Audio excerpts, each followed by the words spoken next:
we'll be discussing paper 2. Right. So we'll start with section A. I'll be picking up certain questions and then we'll be moving on to your queries afterwards. So section A, questions are pretty direct, and the C1, 1C. Do you agree with the view that the growth of vernacular literature in the 19th and the 20th century paved the way for social reform and cultural revival in India? What do you think of this?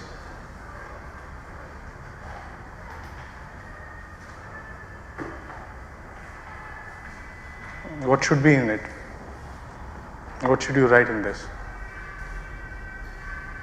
See, the keywords, 2 or 3 things before we start.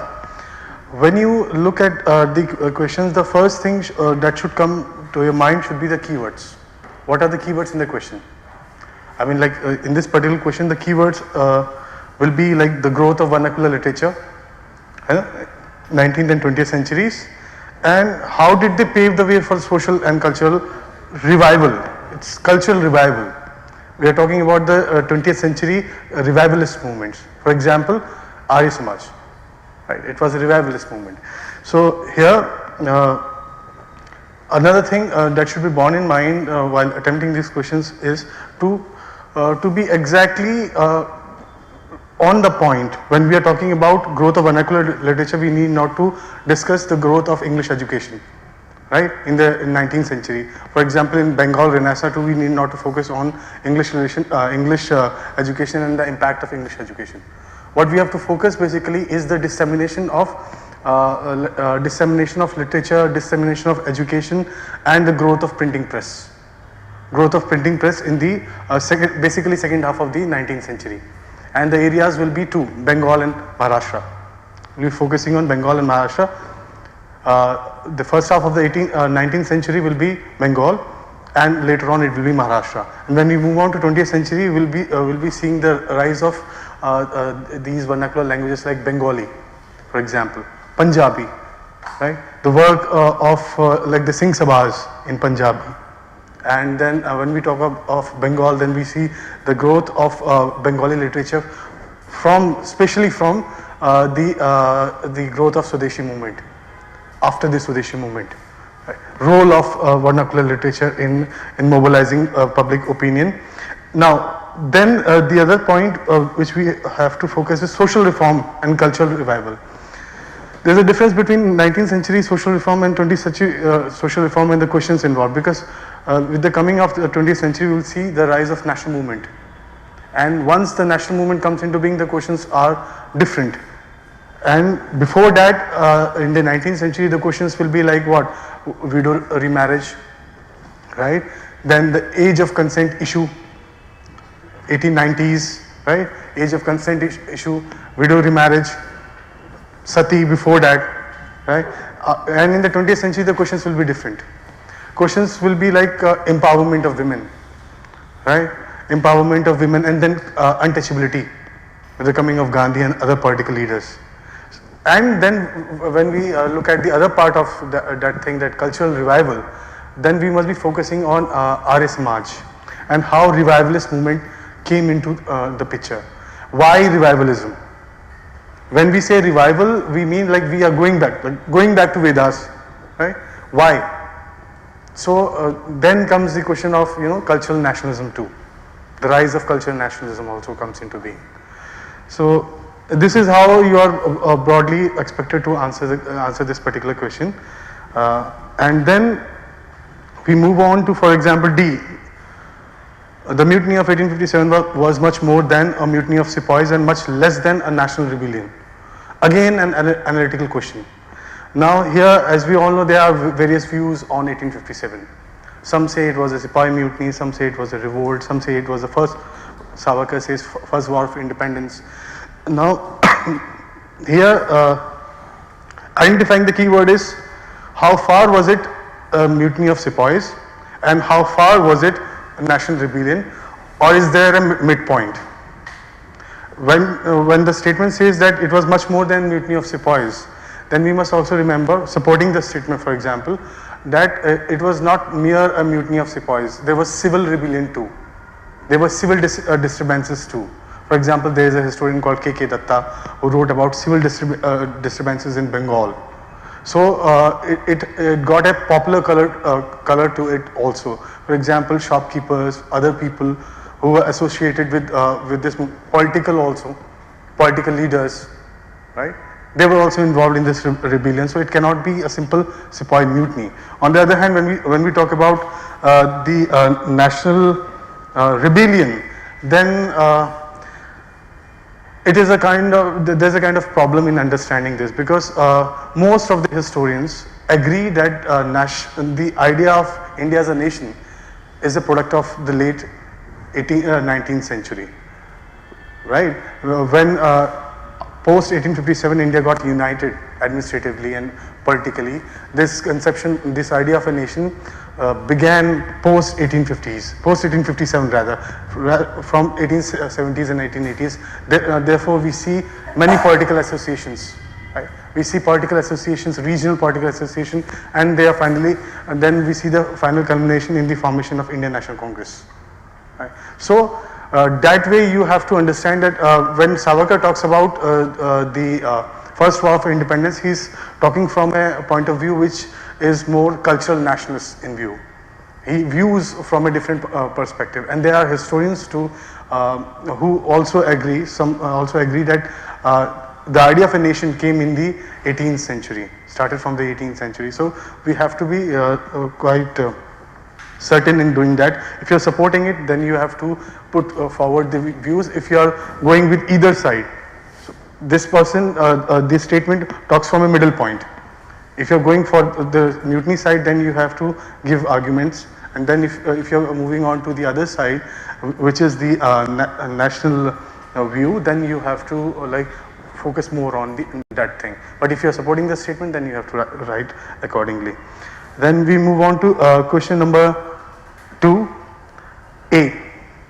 Peace hath her victories no less renowned than war. Examine this statement with reference to Lord William Bentinck. Again, a very clear-cut question, because Lord Bentinck's period, if we analyze Lord Bentinck's period, then one thing is certain, but for this annexation of Coorg under his period, we don't find any large-scale war or large-scale bloodshed during his period. But there were many important decisions which were taken during Lord William Bentinck's period. We know about sati, we know about infanticide, right? And the other thing is the growth of English education, right? Was cemented during his period because of Lord Macaulay being a law member, and Lord Macaulay focusing on Anglicism and on English being the primary medium of education, medium of instruction. And then there were many things like there were judicial reforms during his period, there were administrative reforms during his period. So we have to slightly do that also, mention that thing also. And then the Thuggy campaign, anti-Thuggy campaign launched during his period under Sleeman. That can be also be mentioned that it was to create a condition of peace, and especially with the thugs in the fore. This person, Lord William Bentinck, did a great role. Then there will be many criticisms. For example, the Orientalists will always criticize him for being too much anglicized and too much a supporter of Anglicism. And then question number 3. Now this question, how far is it correct to say that the 19th century tribal uprisings are a part of subaltern nationalism? Keywords will be 19th century tribal uprisings and subaltern nationalism. 19th century tribal uprisings, when we talk about 19th century, then we must remember that 19th century tribal uprisings are different from the 20th century tribal uprisings, but they had a different political tone. And before coming to that, we will be focusing on the word subaltern nationalism. Now, what do we mean by subaltern nationalism? That were left out while the certain groups of people that were left out in the mainstream narrative. Now, who says this? I'm just asking you, who says this, that certain people were left out? What do we mean by subaltern national? What do we mean by subaltern? Subaltern means subsection of group. Still, anybody? What do we mean by subaltern here? See, subaltern is a perspective of writing. Very briefly talking about that, in the 1970s, there was this growing dissent among the leftists, among the Marxist writers across the globe.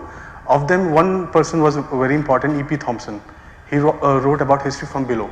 That you need not to look from history from above. That is like, you need not to write only the history of the elite class, because most of the history was, according to him, history from above. We were talking about princes, we were talking about governors, we were talking about the political elite and social elite. Nobody was talking about the normal people. So then this idea was formed in India under the leadership of Ranajit Guha.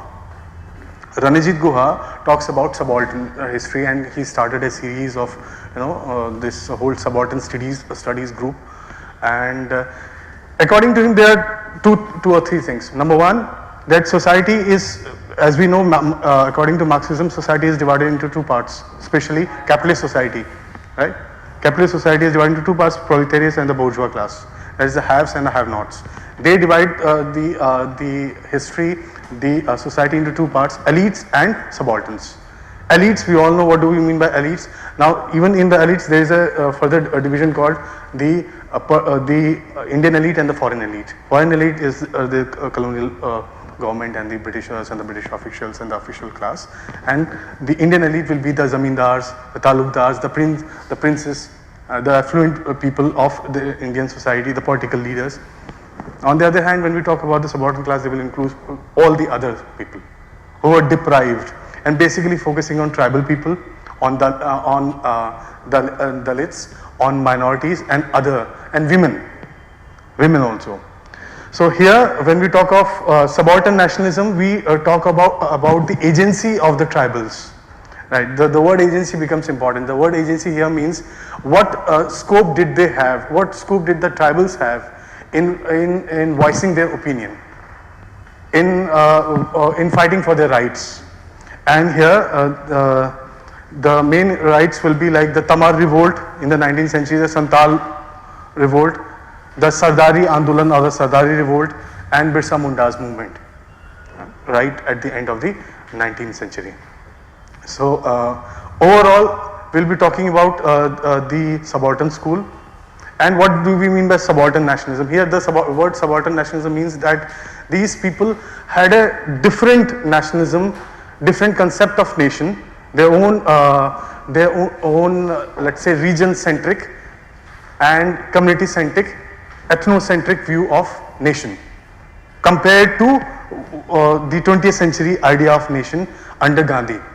So some of the writers who belong to the subaltern school say that most of the 20th century movements were hijacked by the Congress leaders, by the Indian National Congress and by Gandhi.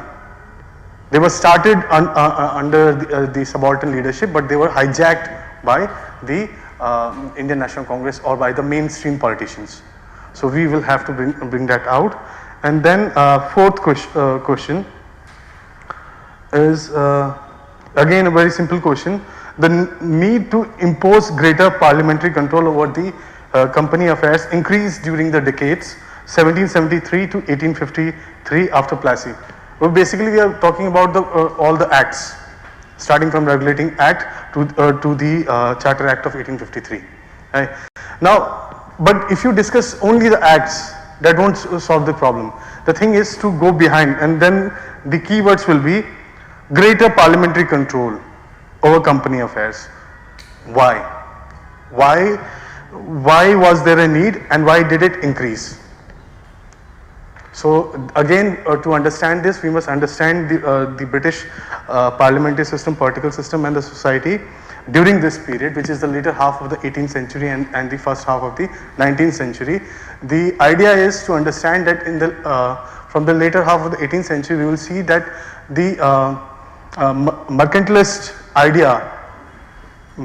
idea was being countered by the free traders. right? Mercantilist idea of control, of monopoly, of trade, which was the hallmark of the company rule in India, right?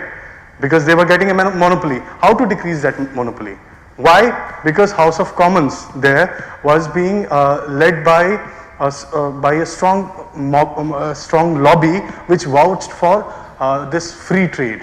They wanted free trade and participation of more people rather than giving charter to a single company. So they wanted to reduce the impact, reduce the political and economic power of the company. So the social, there was a social change in Britain, which is very clear with the rise of the middle class or the bourgeois class, right? So that bourgeois class now wanted more and more participation in government and more participation in the colonial government. So that's why we see slowly and gradually they are trying to regulate and they are trying to curtail the powers of the East India Company.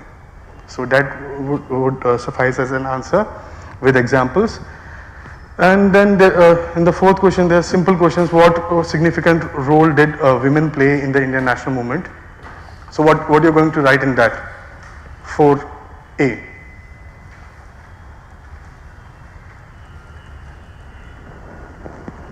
Role of women.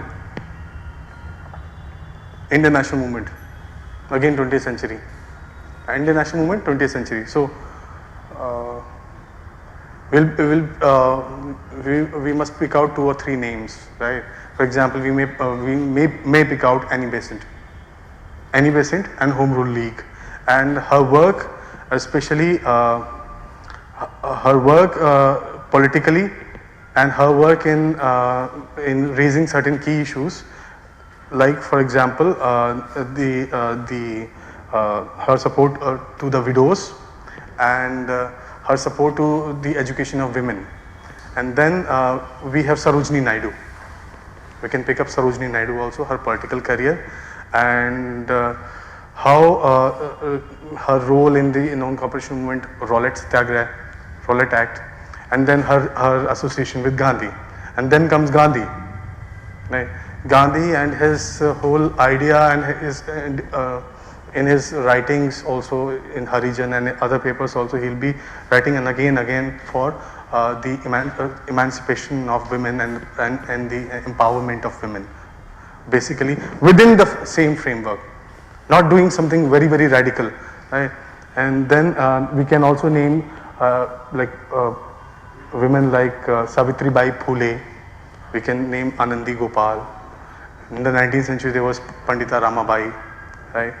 And then in the 20th century we can see leaders like Aruna Asaf Ali in the Quit India movement, right?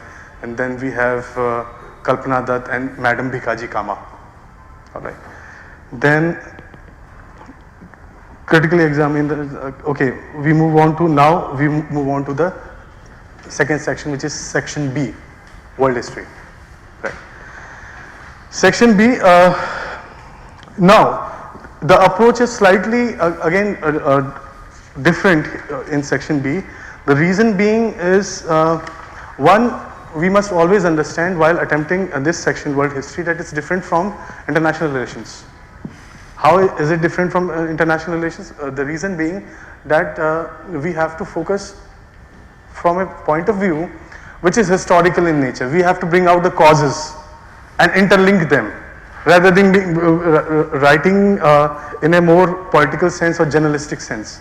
You have to bring out the causes and the consequences.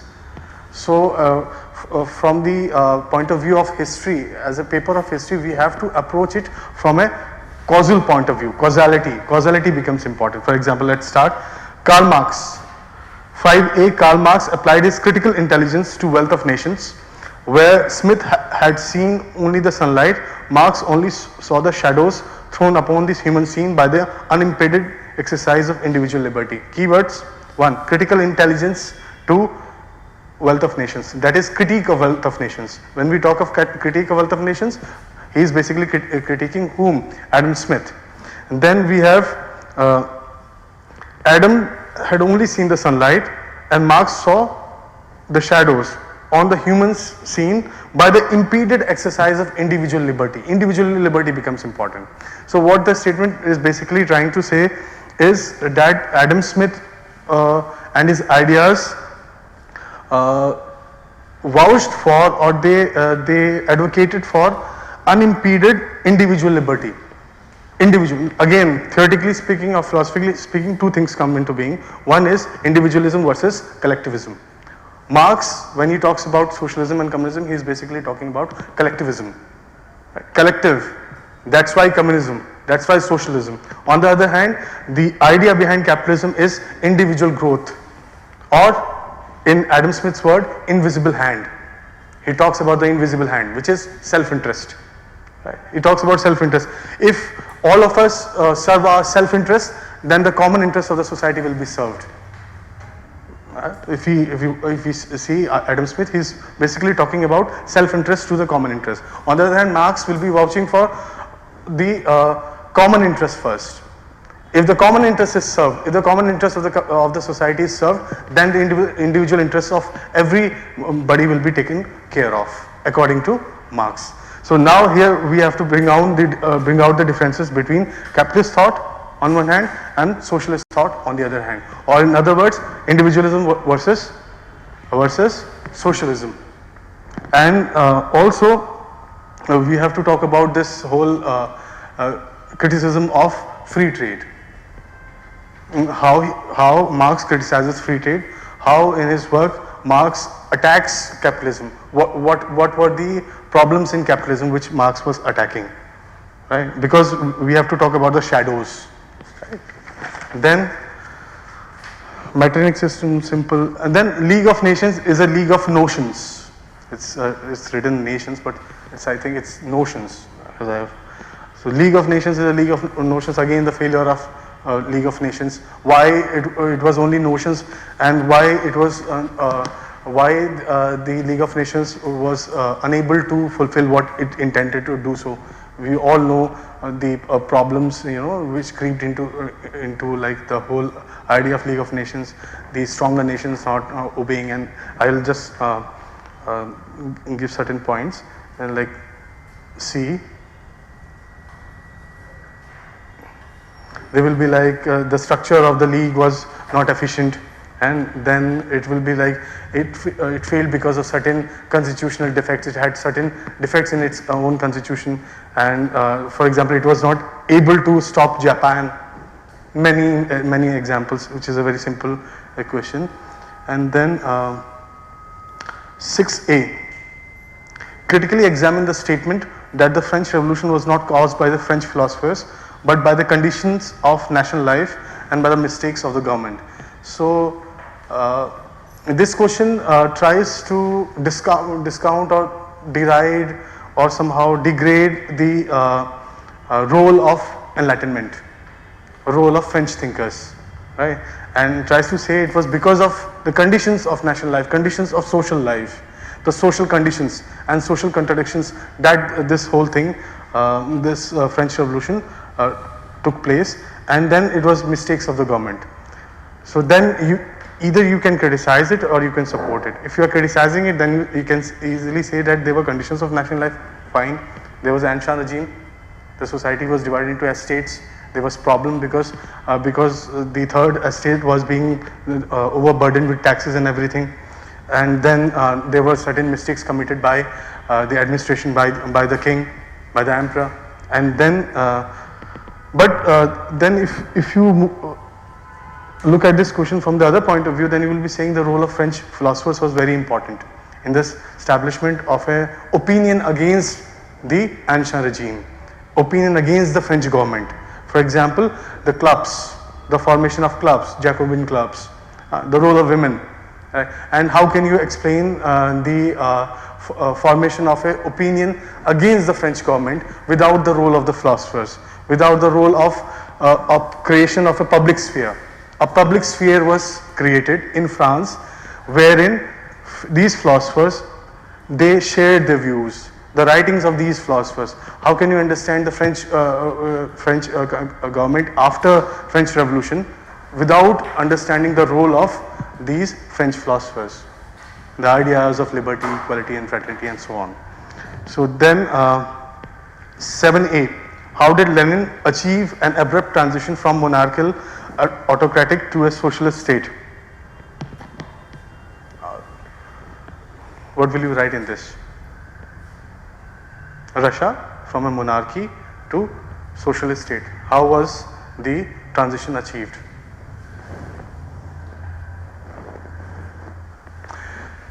Now the thing is, there's a difference between change and transition, right? There's a difference between change and transition. Change is different. Transition means like there is one phase, for example, a monarchy, Russian monarchy. The other is the let's say the government led by Lenin. When we say transition, transition doesn't mean change only. It means that certain things are continuing from the previous from the previous government, and certain new things are coming into being. Transition is a phase to support the new thing, right? So phase of transition here, the things which we'll have to write in this particular question will be like to understand first what monarchy meant, what monarchical government meant, especially in Russia, and how these things, the monarchical things, were dismantled one by one. Land reforms, economic reforms, right? And how this old autocratic ideology or despotic ideology was replaced by a new ideology. A new ideology is socialist ideology or communist ideology or Marxist ideology. And how was this achieved? Through brute power also, through the use of brute power. Without the use of brute power, it was very difficult to displace or replace the kulaks, for example. Then 8B. In what way did the political changes in South Soviet Union influence the events in Eastern Europe during the closing decades of the 20th century?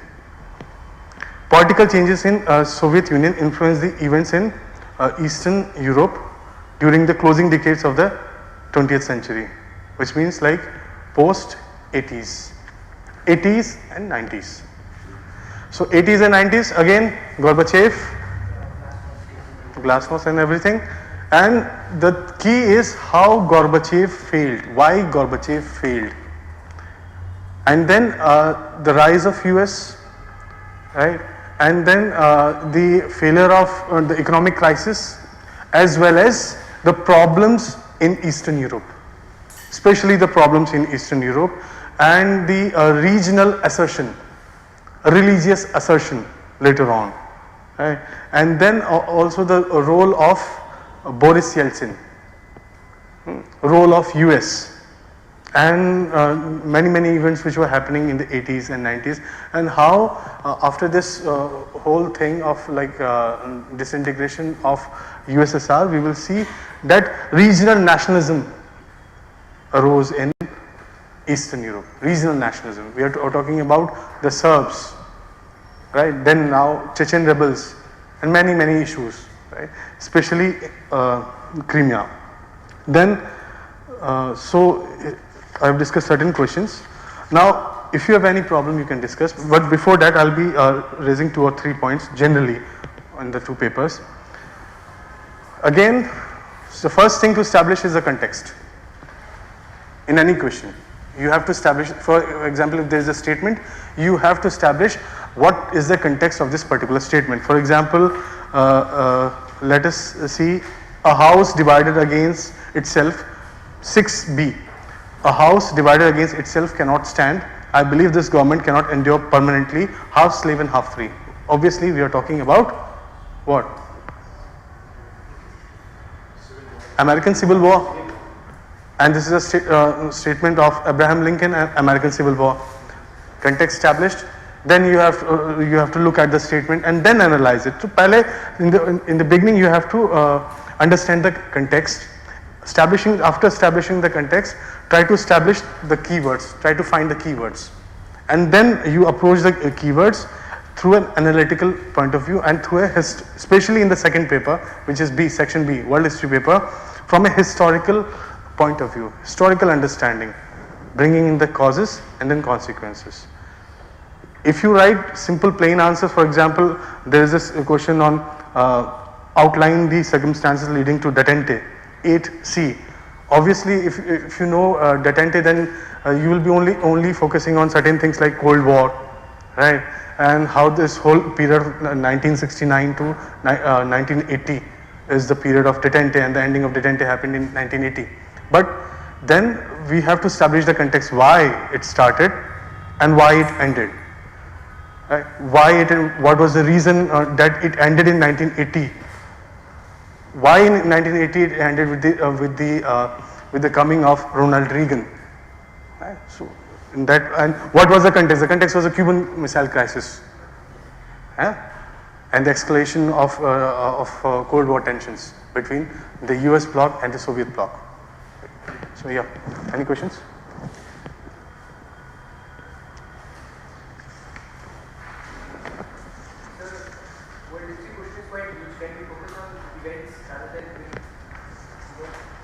You're talking generally. No, yeah, I'm talking about section B of the paper, 5 years study. Can you focus more on events or should we do it? It depends upon the question. For example, 5A is analytical, Karl Marx, right? It's analytical.